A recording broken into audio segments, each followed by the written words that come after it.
So I would introduce myself. I am Babu Sir, and I've been teaching for the last 10 years this particular subject, that is Indian Polity and Governance. And does anyone know what is the relevance of this particular subject, Indian Polity and Governance, when it comes to the exam? I'm not strictly asking as to how this knowledge is going to help. Anyways, it is going to help in a number of ways. But here we are here just to clear this examination. So from the examination point of view, can anyone tell me what is the relevance? That is, what is the weightage of this particular subject for your mains? Because Indian Polity and Governance is there for both mains as well as for your prelims examination. Can anyone tell me what is the weightage in terms of the marks? Very quickly. This is part of your GS paper 2. I'm sure that you might have gone through your syllabus and all those things. If you got a very fair idea, it roughly comes around 150 marks in your GS paper 2. I'm talking about both Indian Polity and Governance. And apart from that Indian Polity and Governance, you have social justice part and the IR part. So IR part will be around 50 marks, and then social justice part is approximately 50 marks. Indian Polity will come around 100 marks in your mains paper, and governance is for 50 marks. So that means roughly 3/5 of your GS paper 2 is to be going to from Indian Polity and Governance. And what is the weightage of polity in terms of prelims examination? Around 15 questions approximately. We cannot predict it exactly, but yes, approximately we can come to a conclusion what will be the score. Every year on an average, if you take the last 5 years, 15 questions are going to come. So that means around 15 questions means 30 marks in your prelims and around 150 marks in your mains. That is going to be a very substantial part.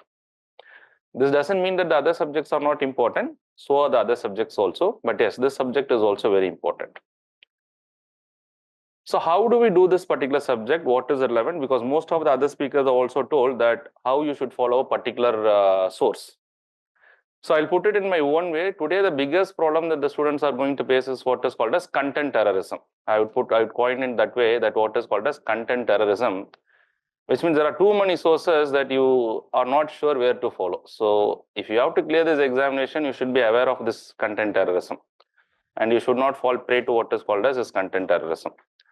So therefore, stick to a specific source and try to revise that source again and again. There are only 3 important pillars. I know I'm not talking about your motivation and all those things, because you have to have it if you have to clear this examination. But despite the fact that some of the students are really motivated, they do not know what they are doing. So therefore, you should also follow the right thing. So 3 important things that you'll have to follow. One is that I would say that you should have a conceptual clarity. You are motivated highly enough, but you're not understanding the things, that is not going to help you. So the first thing is conceptual clarity. The second thing is continuous revision. And the third thing is practice. Be it practice of a lot of practice questions, be it practice of the previous year questions. And these things has to be done on a regular interval. The regular pace is also very important. So the moment you're going to stick to these 3 things and restrict yourself to a specific source, your success is more or less guaranteed. And you'll have to continuously do that for a period of time. So you'll have to extend your motivation and consistency for a certain amount of time. That is really going to help you. So try to always keep your preparation very simple.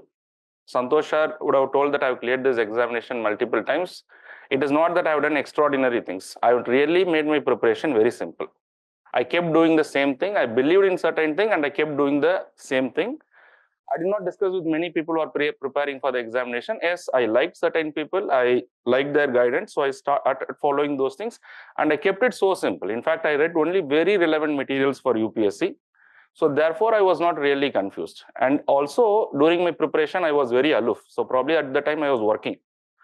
So therefore, I didn't get the opportunity also to discuss more, and I didn't get the opportunity also to read more. So therefore, in a way, it helped me also. So therefore, I was restricting myself to whatever I believe that is going to help me in the examination process. Therefore, it is also very important for you to know what is the right thing in the first place. The moment you know what is the right thing, just stick to that. Make the preparation really simple. Do not unnecessarily complex it. If you're going to complex it, then you're going to get lost in the process. All right. So with that, I'll just come to the subject very quickly. As I already said, in the prelims examination, polity, you might expect 15 questions. So if you see these 15 questions, the way the questions are asked from this particular area, UPSC really wanted you to know the basics of the Indian Constitution. They don't want to be an expert in Indian constitution. Of course, you cannot read a subject for, say, let us say 1 year, and then UPSC cannot expect you to be an expert. UPSC wanted you to know the basics of the political system. UPSC wanted you to know the basic structure of the Indian constitution. So therefore, if you restrict your preparation to the Indian constitution, I'm sure that you will be able to attempt 80% of the questions. We are not here to get 100 out of 100. How many of you know what is the cutoff for the prelims examination? In the last 15 years, never ever it has crossed 50%. So therefore, if you know the basics and whatever you know, you have the conceptual clarity, that is more than sufficient. So with regard to the prelims and with regard to the mains, so what is the approach that has to be in the mains? If you, for the specific subject, I'm not talking about the other subject. If you see polity, you should have just the basics of the Indian constitution. And if you know the basic framework of our political system, if you know the basic features in the constitution, and I'm sure that your 80% of the questions will be done. But when it comes to the mains examination, yes, UPSC is also going to understand your analytical ability. Rather than the prelims, yes, prelims might test some of your conceptual clarity, but it may not go much into your analytical ability. So how you look into a particular problem. And that is what is going to be tested in your mains examination as to how you look into a particular issue, what kind of opinion you can formulate on a particular issue. So therefore, you should also be aware of certain current developments that is happening. So when it comes to the mains examination, whatever is there in the basics plus the current development that is happening in our country. So once you have that particular understanding, I'm sure that you're going to do extremely well. So have one particular source and keep updating that particular source. Whatever you can supplement and whatever way you can complement that particular source, keep adding in a particular place. And most of the students are not able to do well because when it comes to the examination at the last moment, their information or their sources scattered in a number of places. So therefore, you cannot revise all those things. You try to understand human ability is not to remember a lot of things. Human ability can remember only those things which you can process into a long-term memory. So the other speaker before me also talking about rehearsing and revising number of times. So if you have read psychology, you will understand there are 3 types of memories that the human beings have got. One is a sensory memory, then you have a short-term memory, then you have what is called as a long-term memory. And what is the information that you can retain for a long period of time is what you can process into a long-term memory.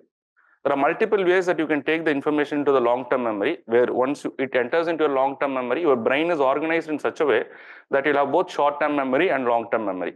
Your sensory memory is for seconds, that whatever the sensors that you get in your eyes or in your skin, whatever, that's our sensory memory. So therefore, to process the information into a long-term memory, you'll have to revise it a number of times. The moment you're going to revise it a number of times, so therefore it gets into your long-term memory and you will be in a position to recall it and write it in the examination. So therefore, keep your information very limited, try to revise it again and again.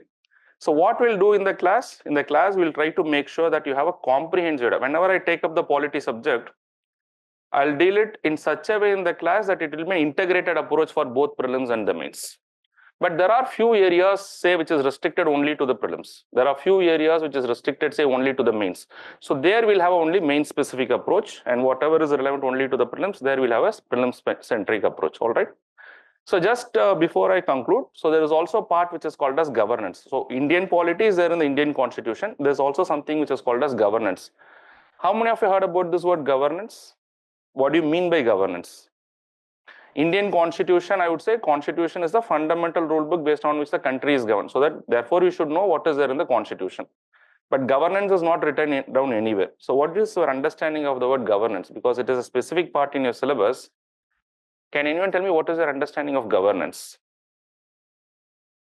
Governance is the way the country is governed. So whatever the government does, whatever the government wanted to do for the welfare of the people, so therefore in the process of governance, there are a number of issues that is faced by our government. There are multiple initiatives that has been taken by the government to deliver the services to the people. So we'll study about all those things as we'll deal in the governance part. All right. So our class will go for roughly around 30 to 40 classes where we'll try to cover the Indian polity, and for governance again I'll come back where it will be roughly around 10 to 15 classes. We'll try to have a comprehensive idea of what is relevant for your both prelims and mains. But this cannot be done only from the institution or from the teacher. Many speakers have spoken before me, but I would like to say based on my experience that to clear this examination, the 99% of the effort has to come from the students. And 1% I would say it is from the teacher or from the institution or from the friends or from the entire other ecosystem. But however, don't underestimate this 1%. because without this 1%, it will never become 100%. And without 100%, your success is not ensured. So therefore, 99% is yours, but this 1% is also very, very important, which will help you to take you to the success. All right. So with that, I'll wind up and we'll meet during the classes. I'll leave it to the next speaker. Okay. Thank you very much and all the best.